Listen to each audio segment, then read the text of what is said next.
आपको यहां पर जस्ट एक स्टूडेंट बनना पड़ेगा, एक लर्नर बनना पड़ेगा, वो काम करना पड़ेगा जो काम आपकी अपलाइन कर रही है, जो काम यहाँ फिरदौस साहब कर रहा है, बशीर साहब कर रहा है, मैं कर रहा हूँ, हमारे ऊपर सफदर अली सर है, उसके ऊपर शिवराज सर है, राजीव शर्मा सर है, विवेक सक्सेना सर है, सिद्धार्थ सर है। हमें प्राउड होना चाहिए यार, हम इंडिया की सबसे बड़ी टीम और एशिया के सबसे बड़े अर्नर के साथ जुड़े हुए। सिद्धार्थ सिंह सर की टीम से हम इंडिया की नंबर 1 कंपनी के साथ हैं हम। तो अगर ये सारा कुछ हमारे पास है तो हमें क्या करना चाहिए सर? क्या करना चाहिए? स्टार्ट करना चाहिए। लेकिन स्टार्ट करने के साथ साथ हमें एक चीज और करनी है। घोड़ा देखा है सामने टांगे के नीचे?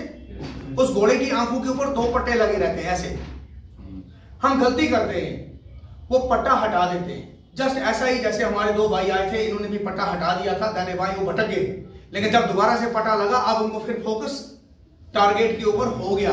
हमें फोकस करना पड़ेगा सर। आपके पास 550 कंपनी वाले आएंगे, मेरी बोल रहा हूं आप उस कंपनी में मत जाओ, मेरी रिक्वेस्ट है आप जाओ, लेकिन एक चीज जरूर देखना, आप 18 साल से ऊपर की एज रखते हैं। एक गवर्नमेंट आपको यह अधिकार देती है, आप अपनी मर्जी की सरकार चुनो, फिर अपनी मर्जी की कंपनी क्यों नहीं चुनोगे? अपनी मर्जी का फ्यूचर क्यों नहीं चुनोगे? चुनो। लेकिन कुछ चीजें हैं जो मैं यहां आपको बोलने वाला हूं। अगर आपको लगे कि पिछले 18 साल में कोई एक कंपनी है जिसने एशिया का टॉप अचीवर निकाला है, आप जाओ। अगर आपको लगे कि यहां पर 10,000 से ज्यादा गाड़ियां देने वाली कोई भी कंपनी है तो आप जाओ। अगर आपको लगे 50,000 से ज्यादा फॉरेन टूर करवाने वाली कोई कंपनी है तो आप जाओ।